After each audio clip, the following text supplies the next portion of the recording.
place, a new home for a while. Let me feel. Congratulations, we're under contract on your new home. In this video, I want to break down for you the entire process, the next steps, so that you can feel confident moving forward.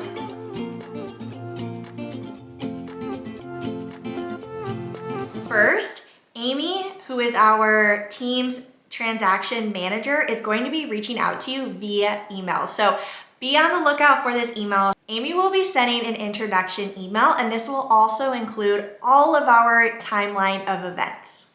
Amy's job is to communicate with all parties, with myself, obviously, you as the buyers, the listing agent, the sellers, the title company, all the inspectors, the appraiser, the surveyor. There's a lot of people who come into the transaction. And so Amy's job is to coordinate and schedule and communicate with everyone. In addition, Amy's job is to handle all of our paperwork, our contract, all of our legal disclosures, making sure that we get everything turned in on time and correctly. Amy will be emailing you throughout the entire process. If you do not prefer to communicate this way, please let us know so that we can accommodate you. She can text you, she can call you. Let us know if there's a way that you prefer. Otherwise, she will be communicating with you via email throughout this entire process over the next 30 days. So be sure that you're checking your emails regularly and getting back in contact with her in a timely manner.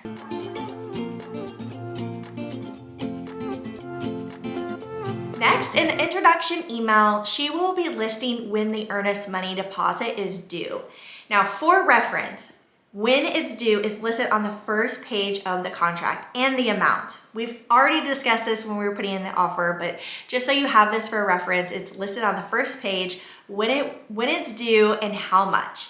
At the bottom of the first page is listed the location of where we need to turn this in. It's the title company's contact information, the name of the company, and this is where we will be doing the closing.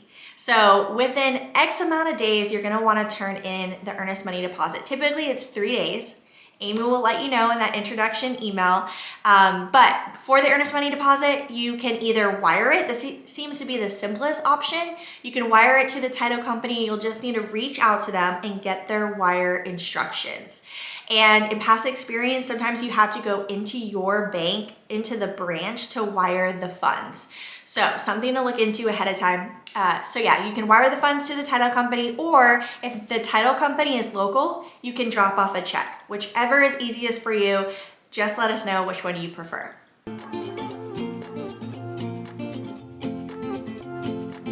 Next item to be completed, and this should be done relatively pretty quickly once we go under contract, and that is scheduling the home inspection. Amy will email you a list of my 3 preferred partners. These are people that I know, like, trust. I work on a daily basis with them. I have used them on my own personal homes, but you are more than welcome to use anyone that you prefer. Just let Amy know who you would like to use and what type of inspections you want to schedule. And she can schedule it for us because she will need to communicate with the listing agent and with the sellers and with the home inspection company and work out a time that works best for everybody. So make sure that you reach back out to Amy, let her know what company you want to use as quickly as possible. And yeah, she can go ahead and get that scheduled for us.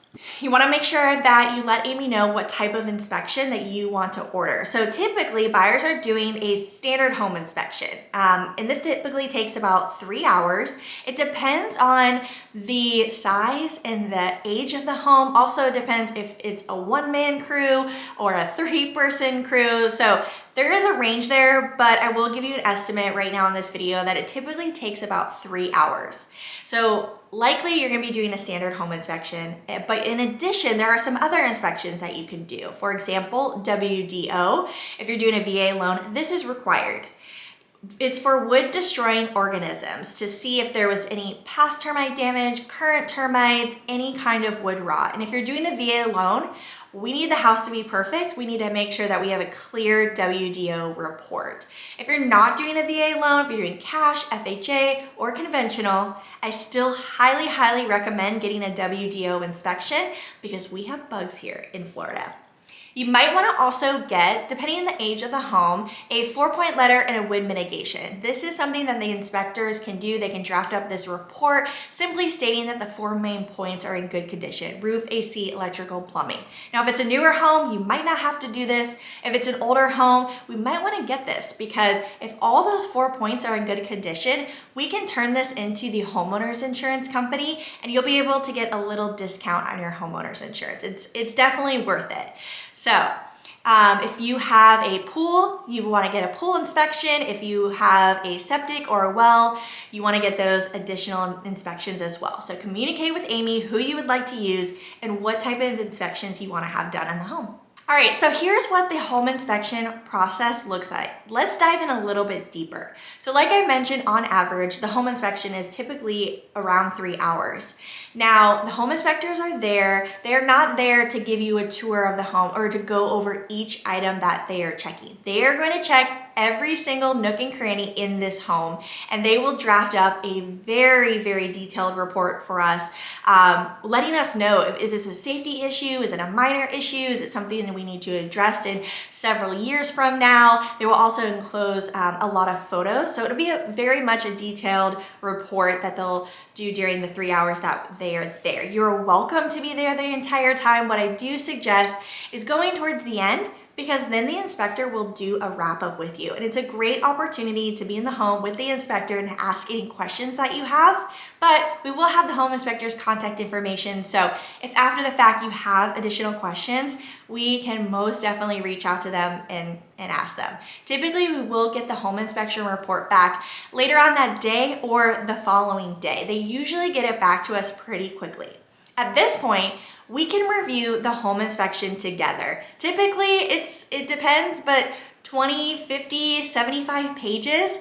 And if there's a lot of pages closer to the 75 range, that does not mean that there's crazy things wrong with the house. Some inspectors are just more detailed than others or enclose a lot more photos, depending on the size of the home. There's a lot of different factors. Don't overanalyze the number of pages.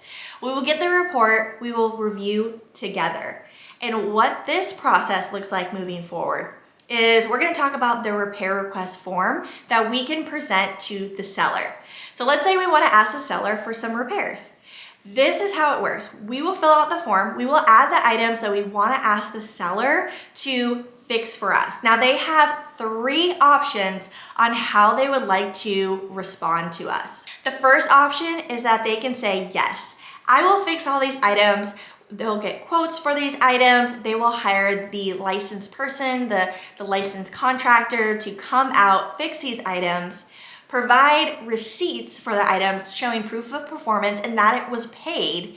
And then you as the buyer have the opportunity to hire the home inspector to come back out for an additional fee to make sure that those items have been done and that they've been done correctly. So that's the first option.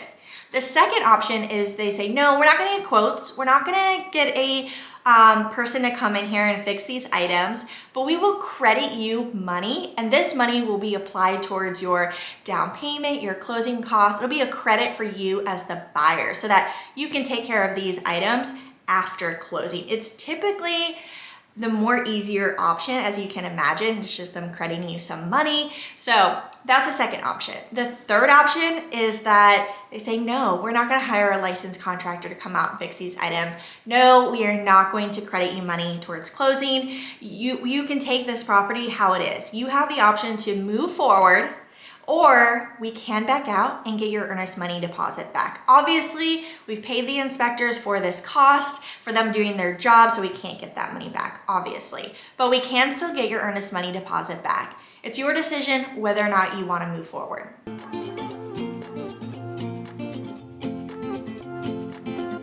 Within the first 5 days of going under contract, you want to make sure that you complete your loan application with the lender. Now, the lender is going to be communicating with you throughout the entire process within the next 30 days up until closing. So make sure that you're communicating with them, whether they're emailing you, texting you, calling you. Make sure that you are giving them the items or explanations that they need in a timely manner. It's very, very important.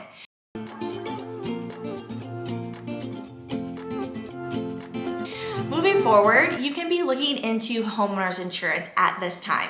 get some quotes on the home. If you need some recommendations, I would love to send that over to you. Let Amy know. She can send you our preferred partners list, but you are more than welcome to use anyone that you like, and make sure that you relay the information to the lender on whoever it is that you have chosen that you would like to use.